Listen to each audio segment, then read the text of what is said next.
Good morning sa lahat, no?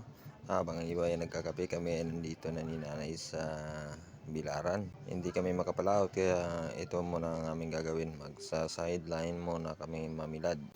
Ito yung pinakarakit dito sa lugar ng Panakan, ano? Damayan. Eh, tatanggalin na naman to at i-stack na naman sa kanilang stakan para ilagay naman sa box at ready to biyahe naman. Ang biyahe ng kanilang mga tuyo dito guys ay parting Cebu at Manila at sa ibang lupalo pa ng Pilipinas nakakarating. So para nga hindi ka mabagot dito pili ng isda at maglatag, nagkukwento-kwentuhan lang kami ni nanay hanggang sa matapos namin ang aming nilalatag. Medyo marami-rami rito guys, kaya matagal-tagal matapos, mga ilang oras din ang inabot namin dito para kasi maraming halo na mga dilis at sapsap.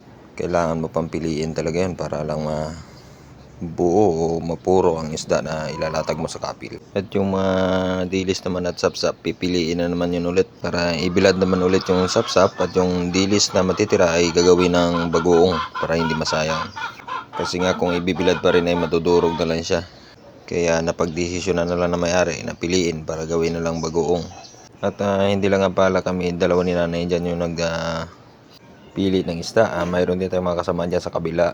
Medyo marami rin sila. 4 ata kami niyan o 5. Yung isa kasi ay naghahakot galing doon sa Tumaan para dalhin doon sa amin, at kami naman ay pipili at ilalatag sa kabil.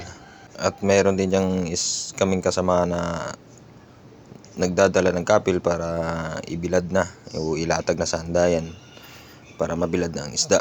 Habang maaga, mas maganda bago magsidlak ang adlaw o lumabas ang araw, nakalatag ng isda para madali siyang matuyo. So hanggang dito na lang, bye bye.